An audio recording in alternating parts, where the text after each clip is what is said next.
बिस्मिल्लाहिर्रहमानिर्रहीम। अस्सलाम वालेकुम नाज़रीन, आप यूट्यूब चैनल देख रहे हैं। मैं इमरान खान हूँ। DGISPR ने BBC को जो इंटरव्यू दिया उसमें बहुत सारी चीज़ें तो नॉर्मल हैं जो पहले भी चलती रही हैं, बलूचिस्तान के हवाले से, पाकिस्तान में लॉ एंड ऑर्डर के हवाले से, इंडिया के साथ लड़ाई के हवाले से, तो वो सारी चीज़ें हम ऑलरेडी जानते हैं।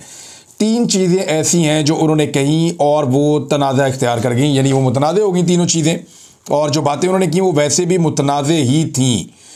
DGISPR ने जो बातें की हैं उन पे लोग हैरान हैं कि वो ये कह कैसे सकते हैं। यानी सबसे पहले उन्होंने एक स्टेटमेंट का एक हिस्सा उनका ये है कि वो ये क्लेम कर रहे हैं कि फ़ौज का सियासत में किरदार कोई नहीं है और फ़ौज जो है वो सिर्फ हुकूमत की मदद करती है, हुकूमत जो है वो रियासत होती है। ऐसा नहीं है, रियासत के तो सतून होते हैं और 3 सतूनों से मिलकर रियासत बनती है और रियासत की पूरी एक डेफिनेशन है, आइन के आर्टिकल 8 में लिखी है, उसे जाकर आप पढ़ लें, आपको पता चल जाएगा रियासत क्या होती है। लेकिन चलें, DGISPR ने कहा कि जनाब सियासी जमातों से बातचीत करने में कोई दिलचस्पी नहीं है, फ़ौज सियासत नहीं करती और फ़ौज को सियासत के अंदर ना घसीटा जाए, मुलव्विस ना किया जाए सियासत में, ये DGISPR कह रहे हैं।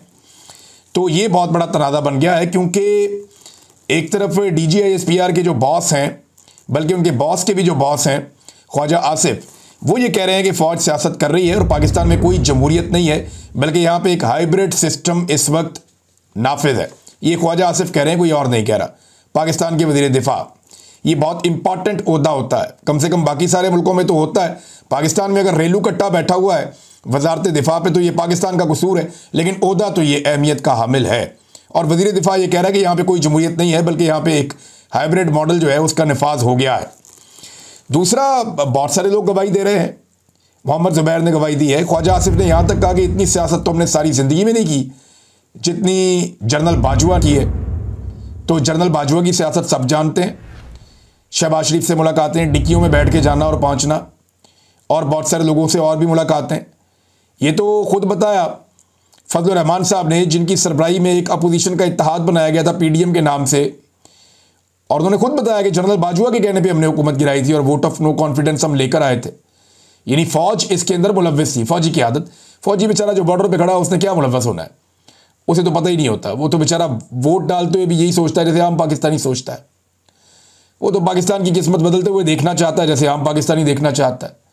लेकिन मैं बात कर रहा हूँ उन जर्नैलों की, उन ताकतवर लोगों की जो बैठ के बंद कमरों में फैसले कर देते हैं।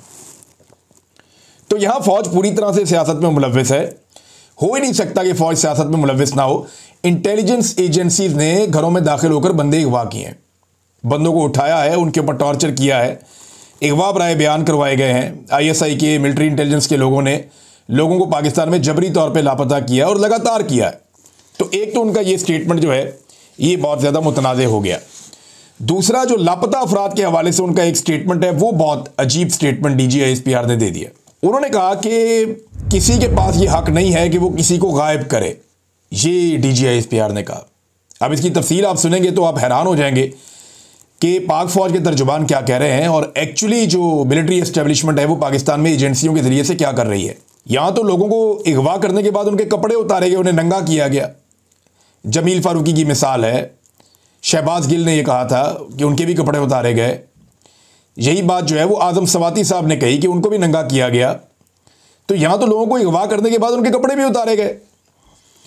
अब वो ये कहते हैं कि किसी के पास ये हक नहीं है कि वो किसी भी शख्स को गायब करे, उसको उठाए, उसको हफ्ज़े बेजा में रखे।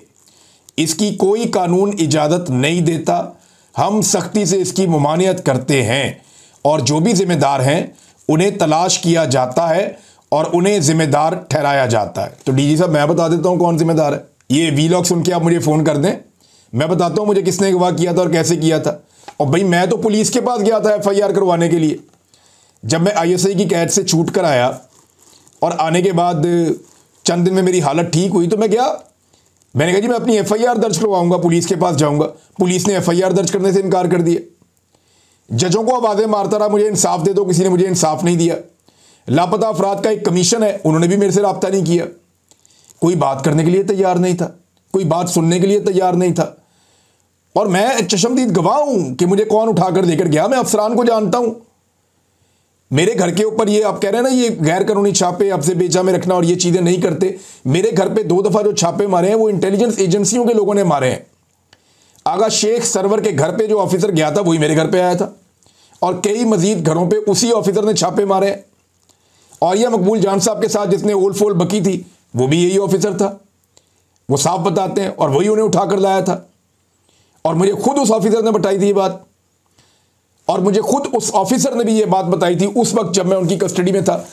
तो नादरीन, ये एक तो गलत है कि दोनों चीज़ें गलत साबित हुई। एक तो फ़ौज का सियासत में किरदार है, बिल्कुल है, और दूसरा पाकिस्तान की मिलिट्री एस्टेब्लिशमेंट ने एजेंसियों के ज़रिए से पाकिस्तानियों को जबरी तौर पे लापता किया और बार बार किया है।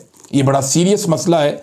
अभी अहमद नूरानी के भाई जो हैं वो हाल ही में वापस आए हैं, बड़ी तकलीफ़ उन्होंने उठाई है। इंतज़ार पंजूता का मामला आपके सामने है, जो हुआ रावलपिंडी से सदाकत अब्बासी के साथ, वो सारा पाकिस्तान जानता उसके साथ क्या हुआ था। फ़ारूक हबीब जो है वो जब प्रेस कॉन्फ्रेंस करने आया तो किनकी कैद से निकल कर आया था, सबको पता था।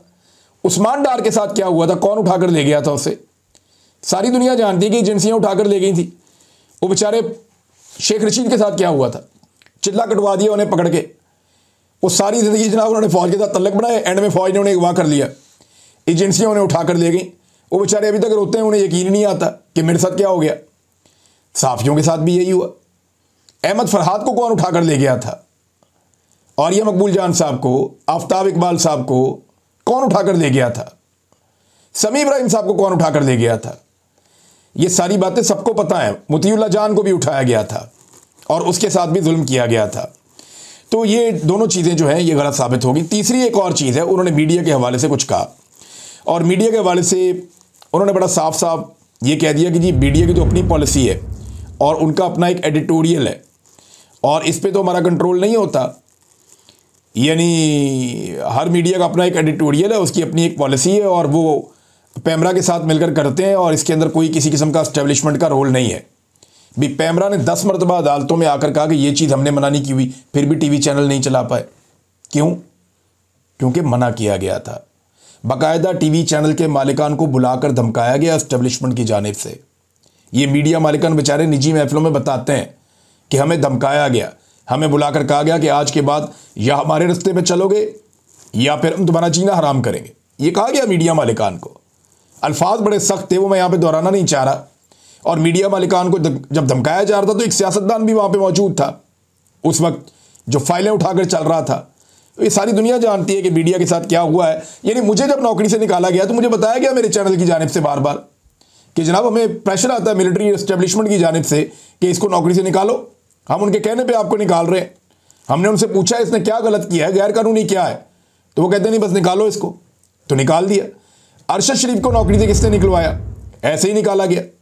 साबिर शाकिर को किसने निकाला, ऐसे ही निकाला गया। मुहित पीरजादा को नौकरियों से किसने निकाला, ऐसे ही निकाला गया। अभी हाल ही में हमारे बहुत सारे दोस्तों की नौकरियां छिन गई। कुछ अर्सा काशिफ अब्बासी साहब भी जो हैं वो ऑफियर रहे।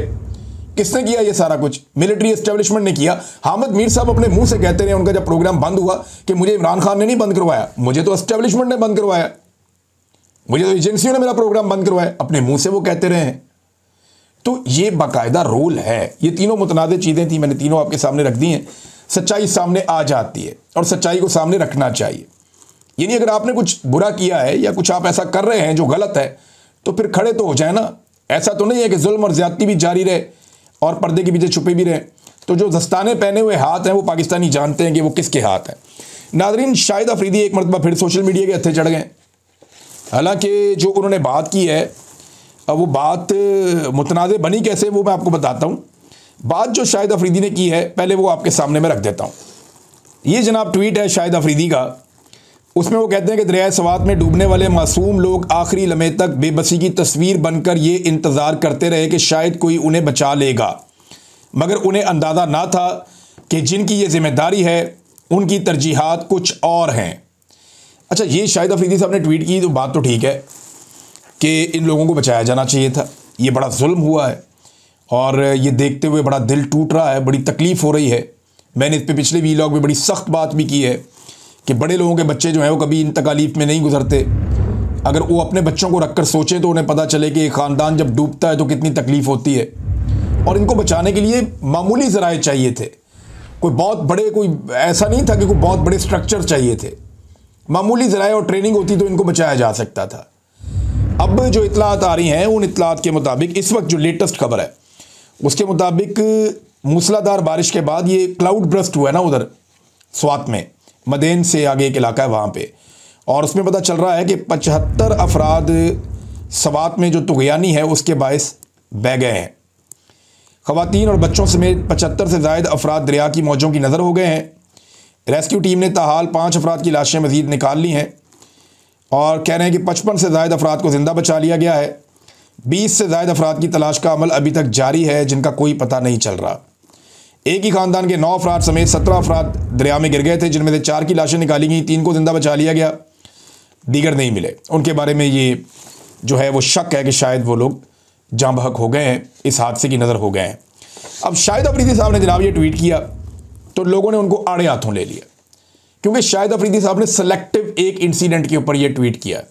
वाक़यात पाकिस्तान में होते रहते हैं, लेकिन वो तनकीद उन्होंने, क्योंकि लोगों को लगता है कि शायद पीटीआई की गवर्नमेंट पे तनकीद करना चाह रहे थे, इसलिए किया। लोगों ने उन्हें याद दिलाया कि जनाब आपने इससे पहले भी सैलाब आया, इस तरह के वाक़यात हुए, आपने तनकीद नहीं की। फिर दीगर कई वाक़यात निकाल कर लोग गिनवा रहे हैं कि आप उस वक्त नहीं बोले। फिर जुल्म पे, जबर पे, फस्तायत पे, डी चौक में गोलियां चली, वहाँ पे लोगों को शहीद कर दिया गया, उसके ऊपर आप नहीं बोले। तो लोग बहुत ज़्यादा तनकीद कर रहे हैं शाहिद अफरीदी पे। जो बात की है ना शाहिद अफरीदी ने, वो गलत नहीं है, बात ये दुरुस्त है। हमारी तरजीहात में पाकिस्तान की अवाम है ही नहीं, लेकिन दूसरी जानिब शाहिद अफरीदी स्पेसिफिक एक तरफ मारते हैं। वो ये देखते हैं कि एस्टेब्लिशमेंट के ख़िलाफ़ कौन चल रहा है, जो एस्टेब्लिशमेंट के ख़िलाफ़ है उस पर चढ़ाई कर देते हैं। शहबाज शरीफ से जितना मर्जी बड़ा ब्लंडर हो जाए, मरीम नवाज जो मर्जी कर ले, वहाँ पे जो है वो शाहिद अफरीदी साहब नहीं बोलेंगे, और वो नहीं बोलते। इसी बात का जो उनके फॉलोअर्स हैं या पाकिस्तान के अंदर जो फैंस हैं या आम पाकिस्तानी हैं, वो उनके ऊपर फिर तनकीद करते हैं और उनको आड़े हाथों ले लेते हैं।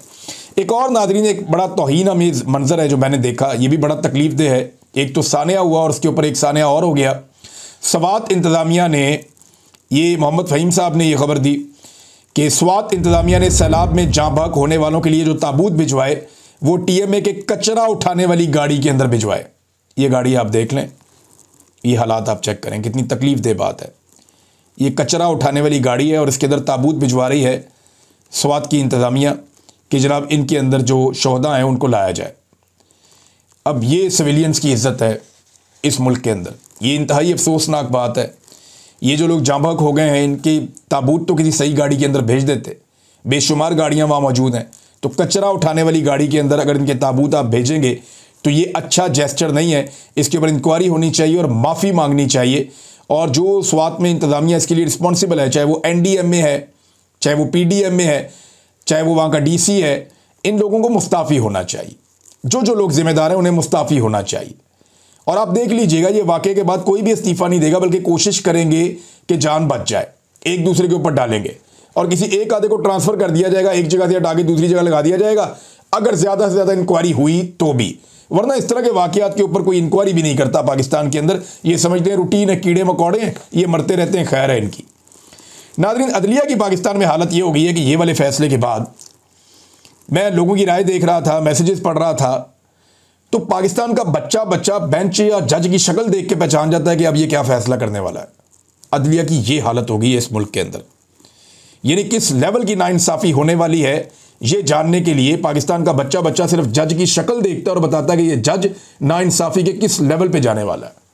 काजी फ़ायद ईसा वो जुल्म और बर्बरियत करके गए हैं इस अदालत के साथ, ऐसा सत्यानाश और बेड़ा गर्क करके अदलिया के पूरे निज़ाम का चला गया काजी फ़ायद ईसा। और तारीख के अंदर स्याह नाम के साथ याद रखा जाएगा, स्याह धब्बे के तौर पे याद रखा जाएगा काजी फ़ायद ईसा को, क्योंकि उन्होंने 13 जनवरी वाला फ़ैसला और उसके बाद मुतनाज़ तरीन जो उनके फ़ैसले थे, उनकी वजह से पाकिस्तान कई दहाइयाँ पीछे चला गया। सारी डेमोक्रेसी तबाह हो गई, कोई रूल ऑफ लॉ नहीं है, कोई फ्रीडम ऑफ स्पीच नहीं है। हर चीज़ छीनने का आगाज़ काजी फ़ायद ईसा साहब की उस ढिठाई से हुआ जो उन्होंने इस मनसब के ऊपर बैठकर अपनाई थी। अब हामिद खान साहब कहते हैं कि 13 जजेस का फ़ैसला कभी भी 10-12 जजेस जो है वो रिव्यू नहीं कर सकते। जो बेंच बना वो आइन और कानून के ख़िलाफ़ था, लिहाजा इस बेंच का फ़ैसला भी बातिल है। लगता है ये मामला फिर अदालत में चैलेंज कर देंगे, हो सकता है चैलेंज हो भी जाए, लेकिन मखसूस नशिस्तें तो दे दी गई PDM की जमातों को और अब उनके पास 2/3 अक्सरियत है। ये पाकिस्तान की तारीख में पहली दफ़ा हो रहा है कि जिस हुकूमत के पास सिर्फ और सिर्फ 17 सीटें थीं, उन्हें पाकिस्तान की मिलिट्री एस्टेब्लिशमेंट ने सीटें दिलवा दिलवा कर 1.5 साल के अरसे में 2/3 अक्सरियत तक पहुंचा दिया। और अगर इन्होंने 1.5 साल का अरसा और गुजार दिया ना तो ये 100% अक्सरियत भी ले सकते हैं। कोई पता नहीं, पाकिस्तान की मिलिट्री एस्टेब्लिशमेंट इन्हें 100% अक्सरियत भी दिलवा दे और पाकिस्तान की तारीख में ऐसी आईनी तब्दीलियां करवा दें या आइन का हुलिया इस हद तक बिगाड़ दें कि आइन पहचाना ही ना जाए कि ये 1973 का आइन है। अभी कुछ लोग ऐसी बातें कर रहे हैं कि शायद आइन का हुलिया मजीद बिगाड़ के मिलिट्री एस्टेब्लिशमेंट अपने बड़ों के लिए नए रास्ते निकालने जाएगी और उनके लिए ज़्यादा ताकत हासिल करने की कोशिश करेगी। चलें, जब ये होता है तो देख लेते हैं। लेकिन इसहाक डार साहब ने एक स्टेटमेंट दिया, ये स्टेटमेंट के ऊपर रोला पड़ा हुआ है। इस पर मुश्ताक अहमद साहब ने एक बड़ा ज़बरदस्त अपना एक स्टेटमेंट भी दिया है। लेकिन पहले आप ये देख लें कि इसहाक डार साहब ने कहा क्या। इसहाक डार साहब के हवाले से एक स्क्रीनशॉट उन्होंने शेयर किया जिसमें वो कहते हैं कि हम उस वक्त तक इसराइल को मानने के लिए तैयार नहीं हैं जब तक फ़लस्तीन का 2 कौमी हल नहीं माना जाता। इसहाक डार, अच्छा, अब ये 2 कौमी हल जो है इसको लोग मुतनादे करार देते हैं। यानी 2 तरह की सोच है फ़लस्तीन और इसराइल के मामले को लेकर। एक सोच ये है कि वहाँ पे अब इसराइल मौजूद है तो एक मुल्क इसराइल हो और एक मुल्क फ़लस्तीन हो, और फ़लस्तीनियों को फ़लस्तीनियों के इलाके मिल जाएं तो 2 कौमें वहाँ पे आबाद हो जाएं, एक इसराइलियों का मुल्क है और एक फ़लस्तीनियों का मुल्क है, और इंसाफ के साथ जो है जो फ़लस्तीनियों का हक़ है वो उनको दिया जाए। एक तो ये है। अब इसके अंदर जो है वो एक तरह के लोग समझते हैं कि इसराइल को ज़्यादा दिया जाए, दूसरी तरह के लोग समझते होंगे कि फ़लस्तीन को ज़्यादा दिया जाए। तो ये 2 कौमी नज़रिए की तर्ज के ऊपर या 2 कौमी हल के तौर के ऊपर इसको एक मकतबा फ़िक्र या सोचने वाले लोग जो हैं वो ये कहते हैं, और ये इसहाक डार साहब उन्हीं की नुमाइंदगी कर रहे हैं। दूसरे लोग ये कहते हैं कि जनाब इसराइल को तो वजूद ही कोई नहीं है, इसे तस्लीम ही नहीं किया जा सकता। कायद-ए-आज़म मोहम्मद अली जिन्ना ने कहा था कि हम किसी सूरत इसराइल को तस्लीम नहीं करेंगे, इसलिए कि ये उम्मत के कलब में घुसाया गया खंजर है, नाजायज़ रियासत है, हम इसे मान ही नहीं सकते। और उस वक्त भी अक़वाम मुत्तहिदा ने बैतुल मक़दस शहर के साथ फ़लस्तीनी रियासत के साथ 2 रियासती हल दिया था, लेकिन कायद-ए-आज़म ने अक़वाम मुत्तहिदा का ये 2 रियासती हल मुस्तरद कर दिया था। तो अब कैसे हो सकता है, ये बात अब सेनेटर मुश्ताक अहमद खान साहब कह रहे हैं और दूसरी तरफ की राय रखने वाले लोग ये बात कह रहे हैं। अब ये 2 अलग अलग ओपिनियन है, इन 2 अलग अलग ओपिनियन में से कौन सी ठीक है कौन सी गलत है, इसके ऊपर डिबेट आने वाले दिनों में चलेगी। लेकिन दोनों तरफ के लोग जो हैं वो कुछ भी कह लें, अब मुझे नहीं लगता कि पाकिस्तान के लिए इसराइल को तस्लीम करना कोई इतना आसान काम होगा। जो भी आर्मी चीफ उस वक्त होगा, क्योंकि देखिए हुकूमत तो आर्मी चीफ की होती है ना पाकिस्तान में, अभी तक सिविलियन गवर्नमेंट की तो हुकूमत होती नहीं है। शहबाज शरीफ ना 3 में ना 13 में, लेकिन ये भी रगड़े में आ जाएंगे। जो भी हुकूमत में होगा या आर्मी चीफ होगा उस वक्त जब इसराइल को तस्लीम किया जा रहा होगा, अगर किया गया तो जैसा कि इसहाक डार साहब ने एक इशारा दिया है, कंडीशन एक उन्होंने दी है, तो उसके लिए बड़ी मुश्किलात हो जाएंगी। उसके लिए बहुत बड़े पैमाने पर मुश्किलात हो जाएंगी। पाकिस्तान के अंदर पब्लिक का एक सैलाब आ जाएगा। लोगों को 70-75 साल से इस बात पे कायल किया गया है, तो एकदम आप जब दूसरी चीज़ करेंगे तो उसका रिएक्शन आएगा। अब वो रिएक्शन कितना आता है इसके बारे में भी कुछ कहा नहीं जा सकता। हाँ, एक रिएक्शन आया है और ये सहाफ़ी हैं अहमद नूरानी साहब, जिनके भाइयों के बारे में थोड़ी देर पहले भी मैंने बात की। अहमद नूरानी साहब ने अमरीकी कांग्रेस की Tom Lantus human rights commission में इन्होंने एक स्टेटमेंट दिया है अहमद नूरानी साहब ने, और इन्होंने बताया कि किस तरीके से इनके भाइयों को जबरी तौर पे लापता किया गया, और उसके पीछे वजह बताते हैं कि उन्होंने मिलिट्री जर्नल्स के ख़िलाफ़, ख़ासतौर पे जनरल बाजवा और जनरल आसिम मुनीर साहब के ख़िलाफ़ कुछ करप्शन की स्टोरीज़ की थी, उनकी फैमिलीज़ को लेकर कुछ स्टोरीज़ की थी, और उसके बाद उनको धमकाया भी गया और उनकी फैमिली को हरासा भी किया गया और उनके 2 भाइयों को जबरी तौर पे लापता भी किया गया। ये सारी चीज़ें उन्होंने कांग्रेस की Tom Lantus human rights commission में अहमद नूरानी साहब ने ये स्टेटमेंट दिया है। और ये ऐसी चीज़ नहीं है जिसको फेंक दिया जाए, इन चीज़ों के असरात होते हैं और आने वाले दिनों में आप देखेंगे ह्यूमन राइट्स का मामला जो है वो ऐसे ही दब नहीं जाता, वो मौजूद रहता है, और जो भी जुल्म आप करते हैं वो पलट कर आता है, आपको उसका सामना करना पड़ता है, उसका जवाब देना पड़ता है। इसके बगैर आप सर्वाइव नहीं कर सकते। नादरीन, चीनी पे जो डकैती मारी गई है ना, इसके ऊपर तो इस वक्त अपोजिशन को पूरा जोर लगाना चाहिए। काम ही नहीं कर रहा, अवाम की जेब पे डाका पड़ रहा है। अवाम इस वक्त जो चीनी खरीद रही है उसमें लगभग 80 रुपये इजाफी पे कर रही है, और ये वो 80 रुपये इजाफी हैं जो पे करने पड़ रहे हैं अवाम को कि इन्होंने अपना शौक़ पूरा किया है। पहले चीनी की एक बहुत बड़ी मिकदार लगभग 7 लाख टन ये चीनी पाकिस्तान से बाहर भिजवा दी और उसके ऊपर कमीशन खा लिया, पैसा कमा लिया। अब बाहर से चीनी वापस मंगवा ली, उसके ऊपर भी कमीशन खा लिया और पैसा कमा लिया। और ये भिजवाने और मंगवाने के चक्कर में चीनी को जो महंगा कर दिया वो कर दिया लगभग 61% तक चीनी महंगी हो गई। ये किया पाकिस्तान की सरकार ने पाकिस्तान के शहरियों के साथ। कोई अगर बनाना रिपब्लिक ना होता या कोई ऐसा मुल्क होता जिसमें आइन और कानून होता तो इन सारों की गर्दनें लंबी हो जाती या इनको जेल हो जाती और इनको उम्र कैदें हो जाती कि तुमने अवाम की जेब पे डाका डाला कैसे। भाई जब एक चीज़ पाकिस्तान में पैदा हुई और पाकिस्तानियों के इस्तेमाल की थी, पहले तुमने उसे बाहर भेज दिया और बाद में वही चीज़ वापस पाकिस्तान में मंगवा दी। हालांकि वो चीज़ ख़राब होने वाली चीज़ भी नहीं है, अगर वो पड़ी रहे तो पूरा साल इस्तेमाल की जा सकती है। लेकिन माफियाज को फ़ायदा देने के लिए, शुगर माफिया को फ़ायदा देने के लिए इस हुकूमत ने चीनी के मामले के ऊपर एक बड़ी डकैती मारी है। तो नाज़रीन, अब तक के लिए इतने, अपना ख्याल रखिएगा, अपने चैनल का भी। अल्लाह हाफिज़।